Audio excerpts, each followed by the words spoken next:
Hello and welcome to the 50-cent tour of Monday, August 19th, 2013. Hoping that you had a great weekend. I myself am feeling a little discombobulated this morning and recording this very late. And it's been kind of a strange morning, so I hope that this all makes sense. Please find a seat on the Liberty Bus and we'll find out whether it makes sense or not. CIA confirms role in 1953 Iran coup. Why is this significant?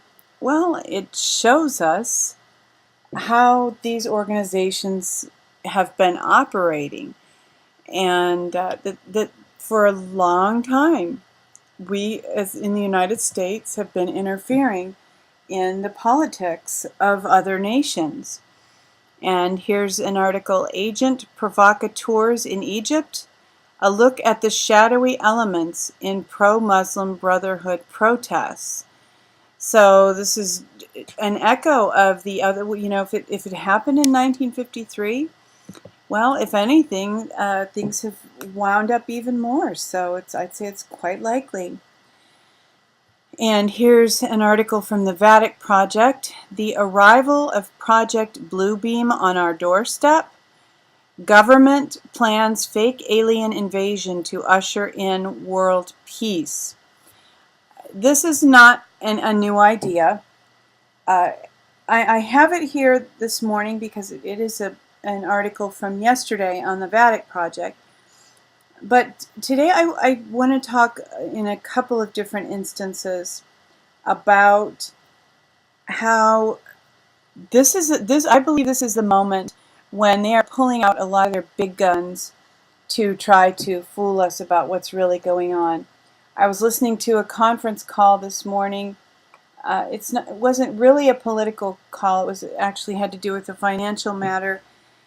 And this person who has always seemed to have a lot of intel, suddenly I heard him start to praise the administration. He didn't specifically say Obama, but how the administration wants things better for you and wants you to have more. And this little bell went off. This guy seemed to have access to a lot of intel that other people don't have access to. And I'm wondering if it's because he's now suddenly making the administration sound like the good guys, and I have a few articles like that this morning, and just because of how things are this morning, I'm not sure where I'll find them, which order they're in, but I think this is a time for all of us to be really cautious about what we believe and sources that maybe we've always trusted. I think it's possible that they have been building this foundation of trust until a time when all of the disinfo or much of the disinfo would be released. And I suspect that this is a moment in which a lot of disinfo is being released. So I would not be terribly surprised to see something like this blue beam fake happen now. I think we are in crucial times. I think that dramatic change is at the doorstep and knocking, and we don't want to credit the wrong people and let them maintain their positions. We don't want to be fooled, right? Like the Who said, we don't be fooled again. So here's another one of those articles. Who is behind suspicious observers? Another video. I've never really gotten into suspicious observers. I've watched a few of their videos. I am kind of a fan of Dutchsinse, although there's so much to look at. I tend to not look at HARP and chemtrails all that much. Frankly, I find it kind of discouraging at times. But Dutchsinse is a great source for people who are following geographic, geoengineering, all that kind of thing. So evidently, and I didn't even know about it, but evidently the suspicious observer came out in criticism of Dutchsinse. And this paragraph puts what I want to communicate perfectly. And this is from the 2012, The Big Picture.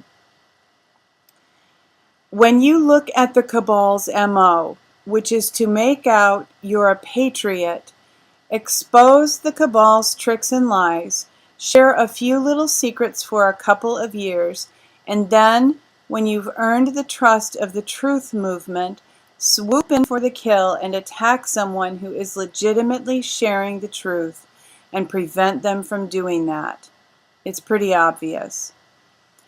And there have been, now, and I'm not saying that I, completely agree with this, because I personally don't believe that Alex Jones is doing that.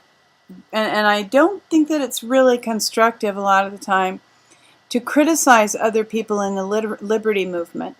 But when someone in the liberty movement and the truth movement is criticizing others, that is a flag. We need to take a closer look. And, Jesus told the Pharisees that they strained out gnats and swallowed camels. Sometimes in the truth movement, the liberty movement, we can be like that. We can try to nitpick and know all the fine details and accept blatant lies from someone. And I don't think we can look to any one source to help us identify what the lies are or who the liars are. We need to do that for ourselves, but people, others can help us to be aware. Hey, there's people out there who are trying to trick you, and exercise your gray matter and ask as many questions as you can.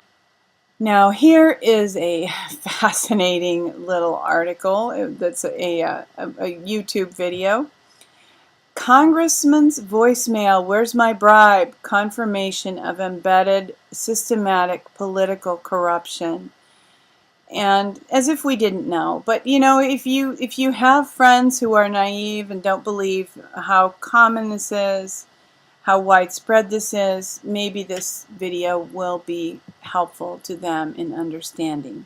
Another article that can be helpful to people in understanding from Campaign for Liberty: Federal Reserve, a 100-year-old failure. And blogger Larry Doyle examines the Federal Reserve's record of fomenting economic instability and eroding the value of the currency. So, helpful information. We can always deepen our understanding. So I hope you find that helpful. And from InfoWars, Dennis Kucinich, everybody lies to Congress, abolish the NSA, celebrate Snowden. Hey, that's a good suggestion. There should be a death penalty for government agencies that betray the American people. And that's not from me, that's a quote. But then the video is Representative Dennis Kucinich slams the NSA. And it's about 4 minutes long, and helpful information, and just reinforcing that there are a few people in the government, even in what's presented as the government, the corporation, a few Congress people, a few here and there, who are willing, seems they're willing to fight for the people. So that's measurably encouraging, I think. And more encouragement here: The Man Who Changed Iceland, a message for the U.S. and Greece. The fact that they were able to become liberated, I find really inspiring and encouraging. And this article was actually from a blog that I don't typically follow. It's new to me, collectiveevolution.com. So if you need a little encouragement, a little hope, this might offer it to you. And that, in answer to what the blog about the Federal Reserve, the failure of the Federal Reserve, and here's another article about banking scandals. Banking scandals as a mirror to the struggle for world domination. And this is from Global Research. The subtitle here, Global Banks, a Continuous Series of Scandals. Hopefully it will be able to follow Iceland and become free of the global bankers that are continually struggling for world domination. Our next stop on the Liberty bus is at Natural News. Whooping cough vaccine can cause brain damage and death. Yeah, my kids were little in the mid-80s, and I happened in, I don't know what year, maybe 81 or 82, to see an old Phil Donahue TV show where Phil Donahue had mothers on who had severe disabilities that the mothers believed were due to the whooping cough vaccine. So if you get your kids a DPT, this would be the pertussis. And starting in the early 80s, I wasn't, I was a loyal Republican. I didn't really know anything about what was really going on with the government. But because I saw this Phil Donahue show, naturally I was concerned about my children. And from that point on, I did not allow any of them to be vaccinated with a pertussis vaccine. Thank God I saw that show, and whether or not my children would have been harmed by the pertussis vaccine or not, I will never know. But I am very glad that I had the knowledge, the information, so that I could avoid the potential for it. And for our good news of the day, smelling lavender and rosemary essential oil stimulates free radical scavenging activity, protecting cells. These essential oils are pretty common and not very expensive. And you can get one of those, a little pot that you can put water and a little essential oil and put a candle underneath and fill your home with these fragrances. And the Daily Tour is a presentation of She Who Will Walk in the Dark Productions. Thank you for joining with us for today's tour. The dawn is coming. Weeping may endure for a night, but joy comes in the morning. Hoping that you will love one another, take care, and insist on liberty.